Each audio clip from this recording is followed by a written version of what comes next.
the most important thing is keep the important things important. Family, don't sacrifice your family for your career. Put your family first. And I'm saying these things because I've made these mistakes and have had to recover from them. But I think that's important. Don't take yourself so seriously. Enjoy what you do, have some fun. Don't make it a grind. Enjoy the people you're working with. If you don't, then go do something else. Spend too much time. I always tell people, you spend too much time at work to not like what you're doing and not like the people you're doing with. Hello and welcome to the Elevator Careers Podcast. I'm your host, Matt Allred. In this podcast, we talk to the people whose lives and careers are dedicated to the vertical transportation industry to inform, inspire, and share lessons learned to build upon the foundation of those who have gone before and inspire the next generation of elevator careers. Today, our guest is Jay Arntzen, President and CEO of Genesis Elevator, President of Revelation Manufacturing, and also co-founder of Saving Susan Ministry. Jay started with Montgomery Elevator in 1984, right out of college. He spent 24 years with the company, and in 2008, Jay started Genesis Elevator, and in 2018, he started Revelation Manufacturing. Jay experienced a big change of heart in 2014 and chose to start a ministry called Saving Susan, as he realized his purpose was so much bigger. Jay, welcome to the show. Hey, it's good to be here, Matthew. Appreciate the opportunity. Yeah, no, I'm excited. It's been a little while since we talked, and I'm excited to get to know you a little bit better, talk about your career, and just wanted to start at the beginning. How did you get started in the elevator industry in the first place? Well, I needed a job. I was graduating from college, and it was during a recession. So there weren't a whole lot of opportunities, but there was this company in Moline, Illinois called Montgomery Elevator, and I was fortunate enough to get on board with them. So where were you going to school when you were graduating? Northern Iowa. Okay. And is that where you were from then? Just right in that area? From that area. I was from Iowa originally, Cedar Rapids. Okay. But it was cold. Indeed. It was really cold. Indeed. So you started with Montgomery at the time, and what was your first job? What did they have you doing? Well, they had this, and I think they still have. Coney's kind of continued to do it, but they had kind of a unique training program in which, when you got hired on, you stayed in headquarters for about a year. Okay. And spent time in all the different areas. Operations, sales, manufacturing, human resources, legal. And then you also processed orders that were coming in from the field. Oh, wow. So there was they usually had about eight people. Every semester would come in and they kind of rotate them out. So you made these, really good friends. You're all kind of in the same boat right out of college and stuff. And interesting part is years down the road, when my stints back in headquarters, I had that training thing as part of what I was responsible for. Oh, wow. It was okay. kind of fun, being part of that again. That's cool. So eight people at a time, and they would just kind of train you up, like you say, for a year, and then send you off into different departments or parts of the country? Well, you go. Most everybody went out to the branch offices. Mm-hmm. It was mainly just salespeople that they brought in to do that, and so I spent my year, and they sent me to Dallas, Texas. Okay. So, which was a big deal because I really hadn't been too much farther than any of the states that surrounded Iowa. So sure. That was a big move for me. So what kind of clicked with you about the elevator industry? I mean, or did you feel like, maybe I'll go do something else? I mean, how did you come to stay? That's a good question. And I really think it wasn't so much elevators as it was Montgomery Elevator. Okay. They were privately owned. 100-year-old business, third generation. And they really tried to make it a family. In fact, they sat you down, when you're interviewing, say, okay, this is what your next 10 years looks like. Oh my. If you perform, this is how your career more than likely will go. No promises, but it really struck me like, wow, I mean, I knew where I could be within a certain period of time, and nobody else was telling me that. They were, just saying, well, you got to do your job well. So right. That's really what attracted me there, was the family environment and the history that was associated with that organization. So that's really cool. I didn't realize they were a 100-year-old company when you started. So yeah, it might have been a couple years after. I know I still had hair, so it was probably I don't know, a couple years after that they turned 100. But yeah, it started out as basically a machine shop.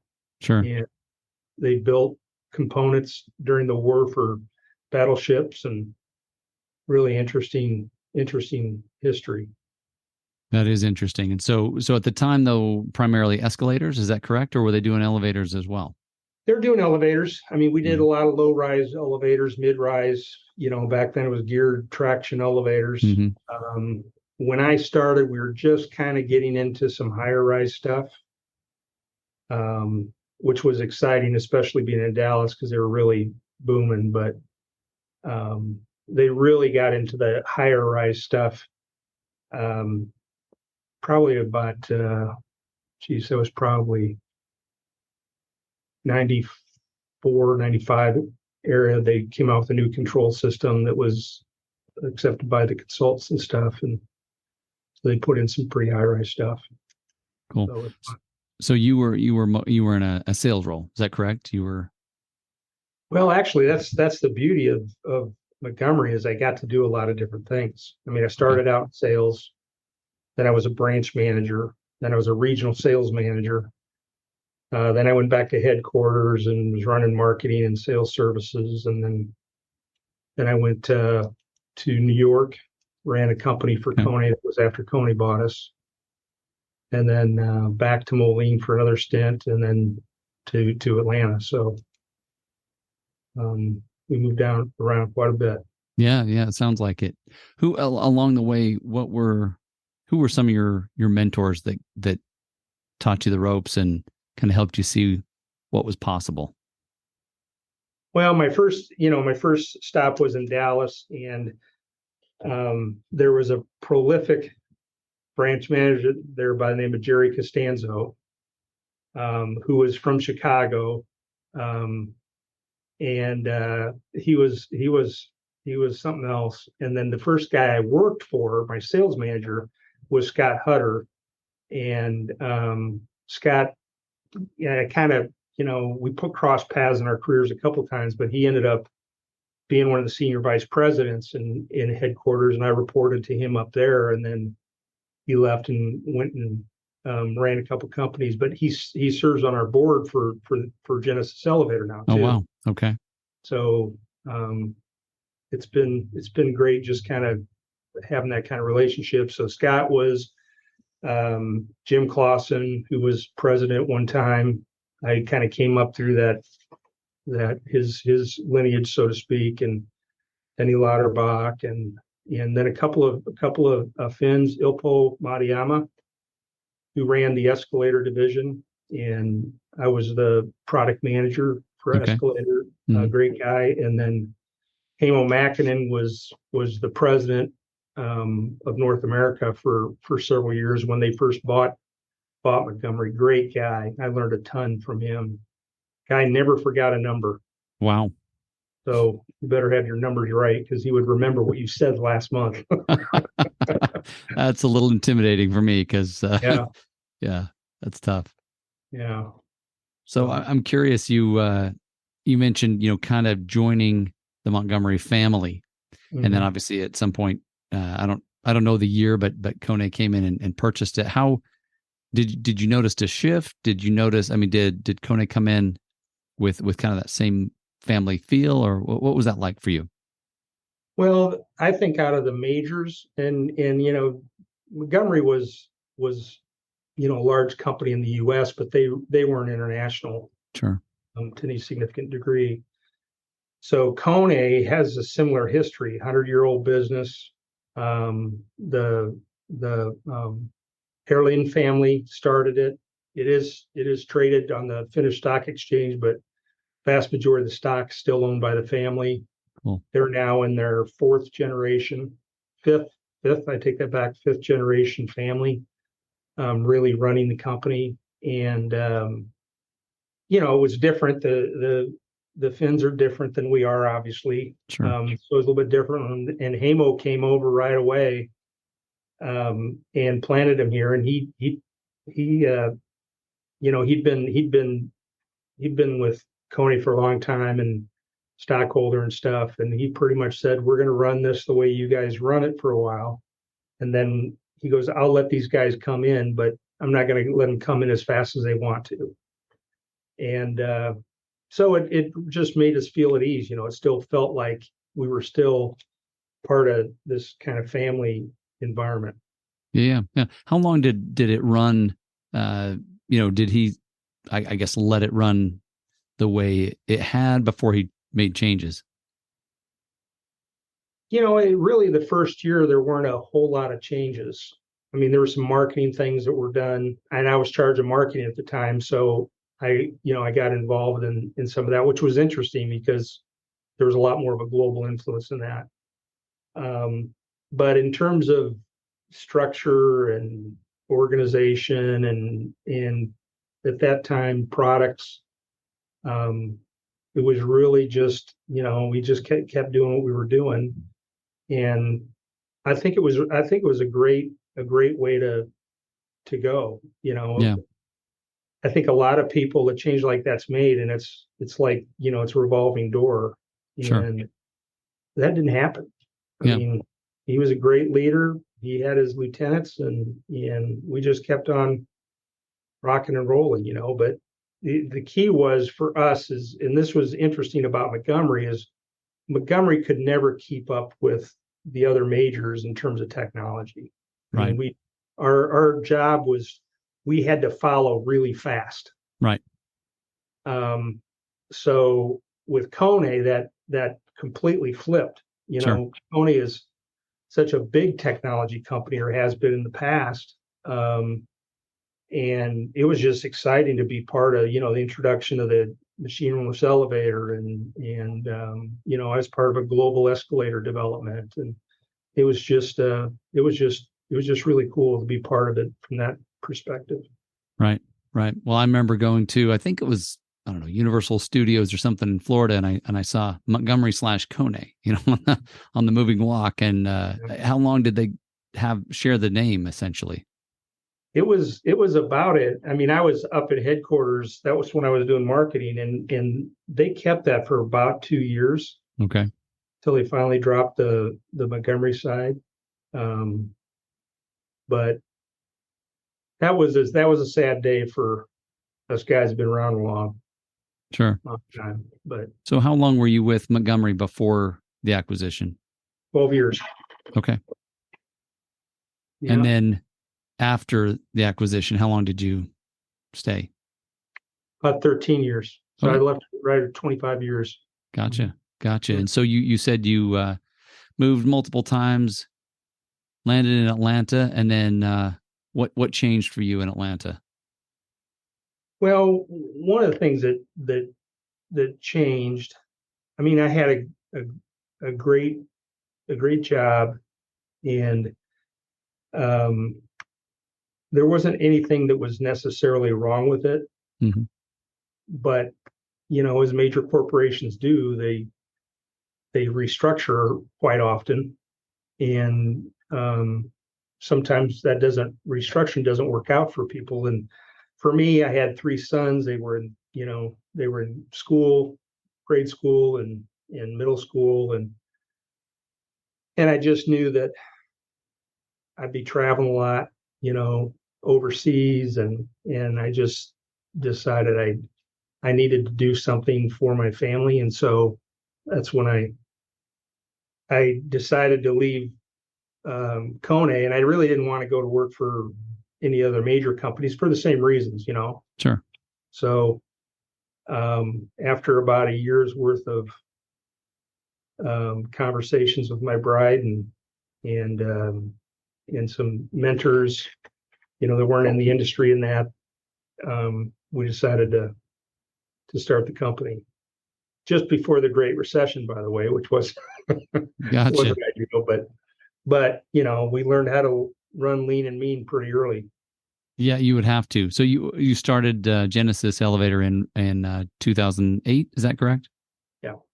Yeah, you were right before the Great Recession. We were going to make a big push into the home elevator market, which was, that was decimated.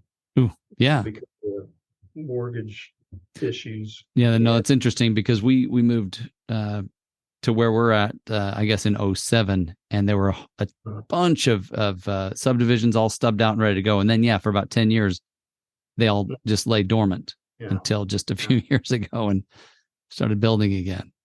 Yeah, I remember early on, there's a couple of days there, I'm just begging the phone to ring, and I'd run out to anything. And we decided to switch pretty quickly to get into the commercial side of things too, which was always part of the plan, just not that soon. So it actually went in reverse, because it sounds like you got your big footprint in commercial and then moved to residential, but the plan was to start in residential and move to commercial. Is that correct? Yeah.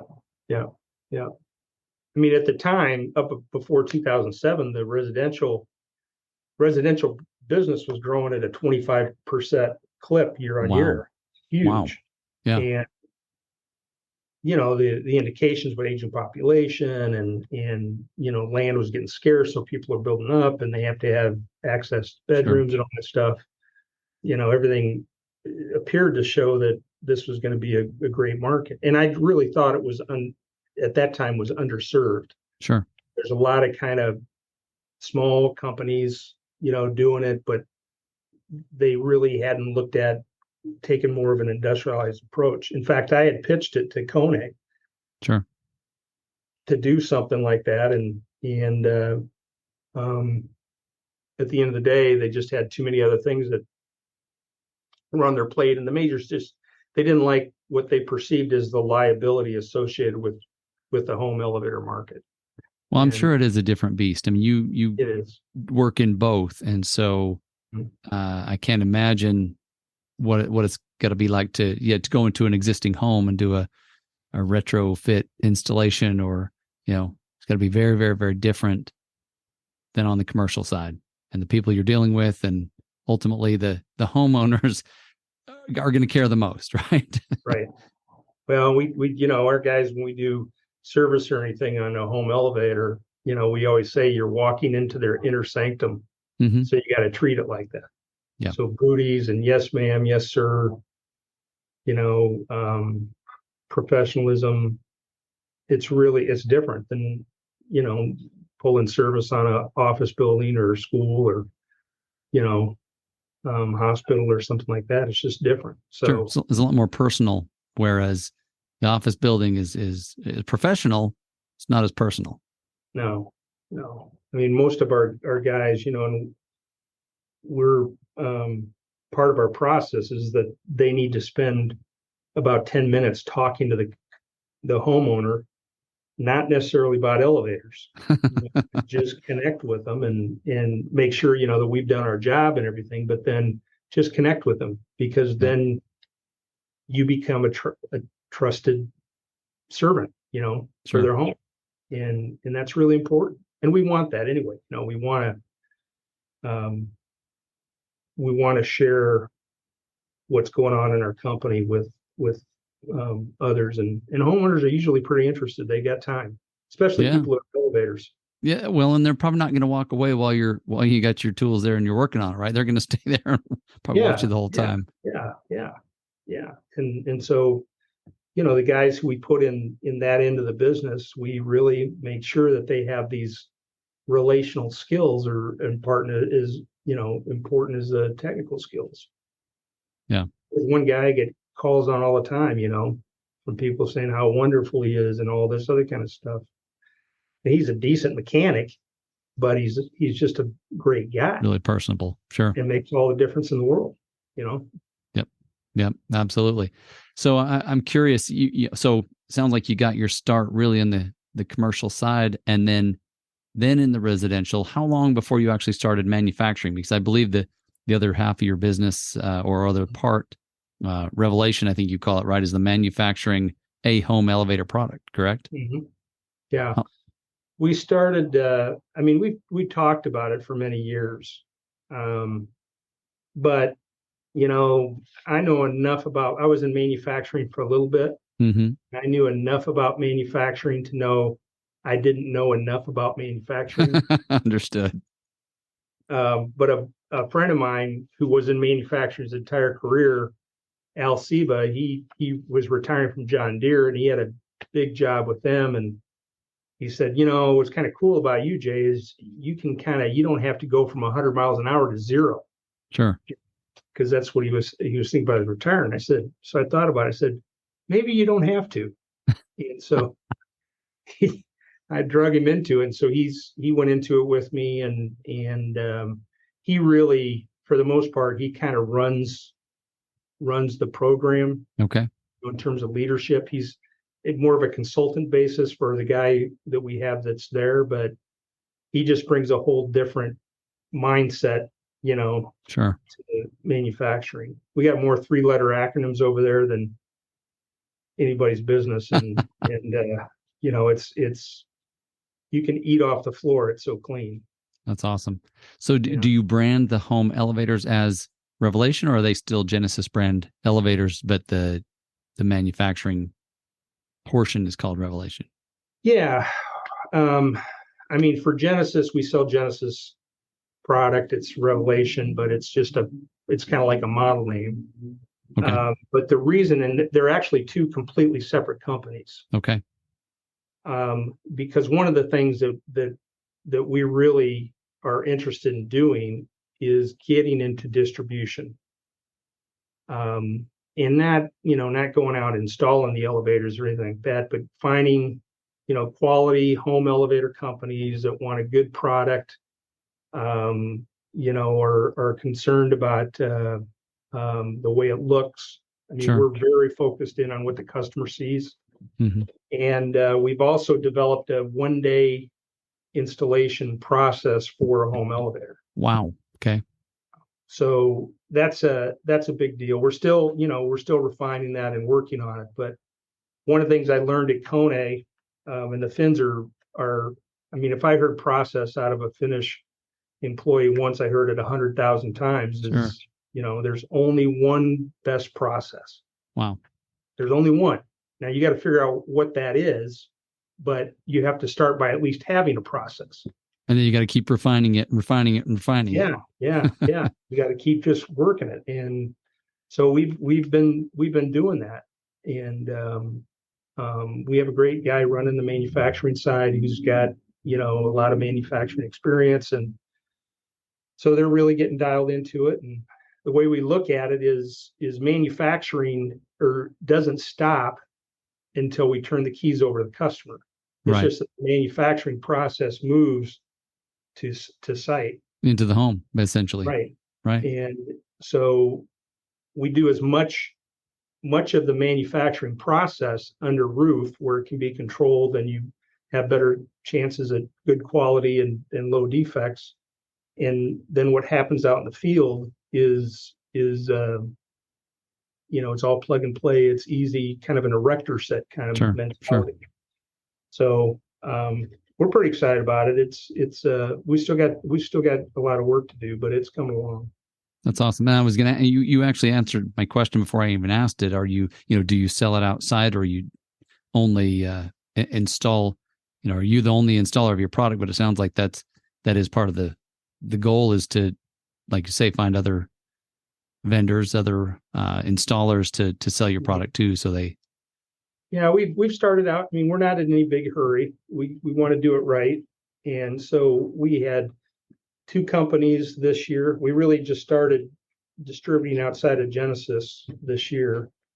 So we've had a couple of companies that have been buying some product from us, and it's gone really well. It's gone really well. So we'll keep expanding throughout the Southeast and then nationwide. Sure. Somebody probably will be. I won't be around. There you go. Well, and let's, we can obviously talk a little bit about that. I wanted to find out, I know that you as a company, the Genesis Elevator in particular, is a huge, a large contributor to I guess it's a charity, a ministry called Saving Susan. Is that correct? Yes. Tell me how that all started. Well, I believe in Jesus Christ. So I was in church and they started talking about some mission trips you're going to take. And I was 48 years old. I wasn't never going to go on a mission trip. Too busy. But yeah. God had other ideas. So anyway, I really felt called to go. So I didn't know why. And we were going to Cambodia. And I didn't know where Cambodia was. I just knew it was over there somewhere in Southeast Asia. I didn't know anything about the country or anything. And so, I went and I learned about the country, and it's an amazing place, but it's been just decimated over centuries. I'm sure. And the people, they say that people in Cambodia that are pure blood Cambodia, they don't understand the concept of love because they haven't been loved. Wow.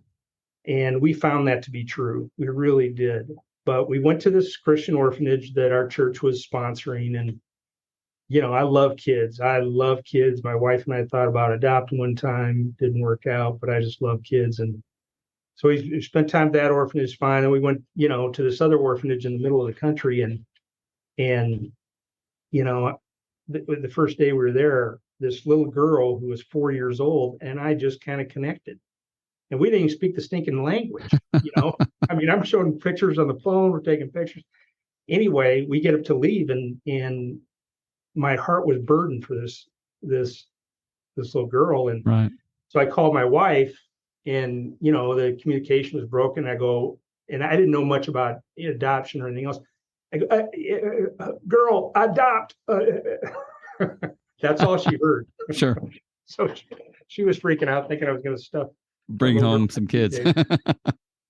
Anyway, one thing led to another, and found out she couldn't be adopted because the borders are closed because of human trafficking and corruption in a lot of the developing countries. Wow. So we started just I talked to the orphanage director, and we started having video calls just like you and I are having here. Mm-hmm. And one thing led to another. And so we founded a ministry called Saving Susan. Her name's actually Wichita, but I couldn't pronounce it. So I said, I'm just going to call her Susan. So that's how it kind of got. It wasn't some big marketing effort, but anyway, so we've been doing that since then. And it's been such a huge blessing, just not just to my wife and I and her family, but to people in the company too, because Saving Susan sits in the same office space that we're in. Oh, wow. Okay. They're just a different area. So it's kind of become a corporate mission, as it were. I mean, it sounds like the company overall, I think you said that there's a certain percentage of profits that go right into that foundation. And yeah, we give 24% last year, and we're about on the same, probably 25 this year. That's a big chunk after bonuses and everything, so we take care of our people, but we give a big chunk of the money to that. And it was interesting because as we sat this past year and really talked about, okay, what are we here for? What are we really here for? And everybody knew, well, we got this Saving Susan, we got this working care thing. And, we have this other stuff and everything else. And it just dawned on me. I said, hey guys, here's the deal. That's our purpose. It's not just something we do because it's good to do that kind of stuff. That's why we exist. We exist for that. And so it became our purpose, and we changed our mission and everything. Our mission is to elevate orphan care, and Wow. so everything we do now is centered around how does this impact our purpose. And we bring our vendors into it, our customers, and it's not that we're looking for everybody to donate money. We're just saying, hey, there's meaning in this, and if you're interested, you can become part of it in a lot of different ways. That's awesome. So you've got other partners. It's not just the company that's sponsoring, if you will. The company pays for all the overhead costs. Okay. So all of the programs and everything that goes into the kids can go direct from, if you donate a dollar goes to the. Okay. So what's been interesting is it's growing so fast. We got to keep growing this company to keep up with it. But we've realized that, God's going to take care of it regardless. It doesn't depend just on us.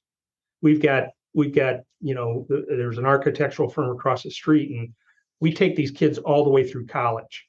Wow. So once they become into part of the program, they're in the program. And we always advocate them. We always stay in touch with them. We partner them up with other families like Tracy and I did with Wichita.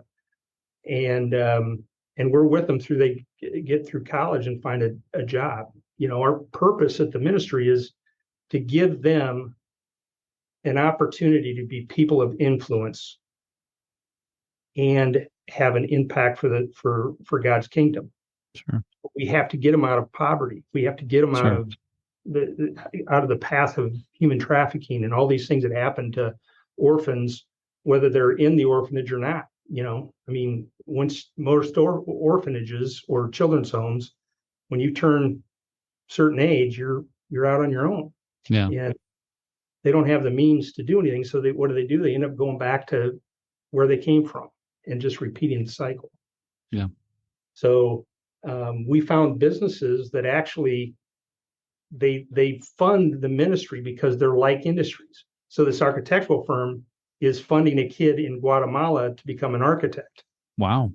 We have a restaurant we have our first kid out of culinary school just graduated. He was funded by a restaurant. And we got teachers doing that. We've got an IT company that's supporting another kid. We have a doctor we've got 2 kids that are in their 5th year of medical school, and this doctor's paying for both of their medical education. So that's really, and again, it's cool, Matthew, how God works.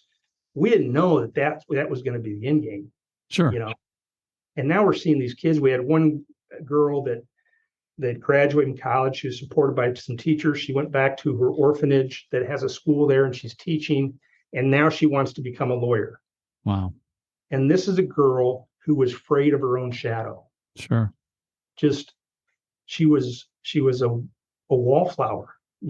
She wasn't going to go out and do anything. And my wife went on her school visit with her in Cambodia, and it's just been cool. And my reason for telling you all this is I believe this is what business is supposed to do. Yeah. How many times have you run into, or I've run into, a business owner or an exec that are completely miserable because they've gotten everything they've ever wanted, sure, materially, and all the power and prestige that goes with it, and it didn't deliver what they thought it would. Sure. I absolutely convinced is because they didn't find their purpose. That's not their purpose. Sure. And you don't have to be Christian. You can still, there's a lot of great purposes out there, but you got to do something that is beyond you and what you do for a living. Right. And that's what I hear you say. Do something greater than yourself, right? As you Absolutely. Find something greater than yourself, that's where you can find a deeper joy, purpose, contribute in a bigger way than just maybe having all the toys and those aren't going to necessarily deliver the joy you're looking for. They never will. They're great for a while. It's just like when you're a kid. You got a new toy, man, it's the best thing, and it lasted, a couple of days? Exactly. it's no different when you get older. It's the same stinking thing. How many cars can you have, or boats, or trips, or whatever the case is? Yeah. They're not gonna give you the kind of joy that comes from truly being committed to doing something for somebody else without any strings attached. Right. That is pure joy. I can't imagine my life without it. But I tell you what, you go back 20 years, I wasn't that guy. Yeah. Sure. I was all about old Jay. What's Jay gonna do? Sure. And I'm the fortunate one that God called me out of that and said, no, the only reason you're doing this elevator company is I got something else in mind for you. And that was the truth. Yeah. That's awesome. So as you get ready to retire, how is this going to play out? I mean, it sounds like you're probably on the board. I think you said your wife is heavily involved. What is that going to look like for you? And are you concerned that maybe the foundation, the mission of the charity won't carry forward, or what does that look like? Well, that's a good question. I mean, those are questions that we're really challenged with right now. There's an organization called Mission Increase that's really been great. They're helping us through this transition. And one of the things that they say, really, for your mission to really take wings, the founders need to be out of it. Interesting. So you're saying that the mission can grow once you get out of the way? Is that what you're saying? Yeah. I mean, it's grown pretty fast. That's because of my wife is phenomenal with that. But the reality is that's not how most ministries go. And, you get older and how many teams of people can you take to these far off places? Sure. It gets to be a struggle. Yeah. Trust me. And, you gotta get in fresh blood. It's no different than transitioning out of this role here too. I'm sure there's better ways than what I learned. I just don't know what they are. So you got to bring people in that can do it.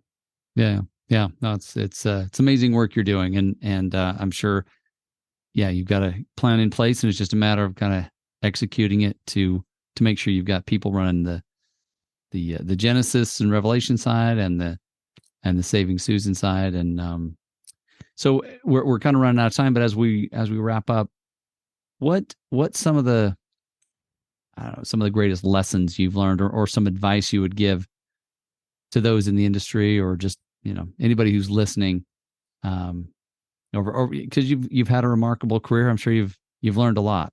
Mm-hmm. I think the most important thing is keep the important things important. Family, don't sacrifice your family for your career. Right. Put your family first. And I'm saying these things because I've made these mistakes and have had to recover from them. Sure. But I think that's important. Don't take yourself so seriously.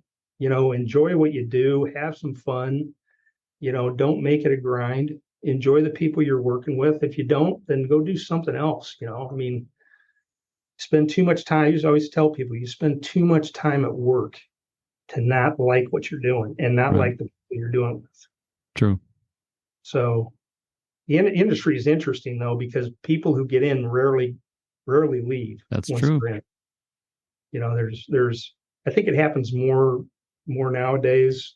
But it used to be, man, it was kind of like what is about you elevator guys? You never leave. But it's fascinating. It's interesting. It's always different. There's just it's a lot of fun. Yeah. Yeah. I mean, from having exposure to a lot of different industries, I've never found anything quite like the elevator industry, the camaraderie, the lifetime friendships, the way people can reach out and, ask somebody for help, even at totally different companies 20 years after they worked with each other. Yeah. It's a tribe. There's no question. It is a tribe. I left it for a couple of years and went off and work for another company, and I got bored. I mean, I'm going, geez, this is all there is. So I went back to Kone, Right. and finished out my corporate career with them because elevators were just, I don't know, there's just so many different things you can do. Um, it's always neat driving down the road and knowing that building you had a part of, and it's going to last a lot longer than you. The Yeah. worst part is when they start modernizing those buildings that you sold the new equipment in. Then you start to feel your age a little bit, huh? That's right. That's right. Then it's time for you to get out and let somebody else in the chair. Gotcha. Well, Jay, this has been very fun. I appreciate your time. I appreciate all your wisdom, and thank you for coming on to share it with us. No problem, Matthew. You have a great holiday. Thank you. You Merry too. Christmas. Thanks. Bye-bye. Bye-bye. Thank you for listening to the Elevator Careers Podcast. You can check us out online at elevatorcareers.net. Please subscribe, and until next time, stay safe.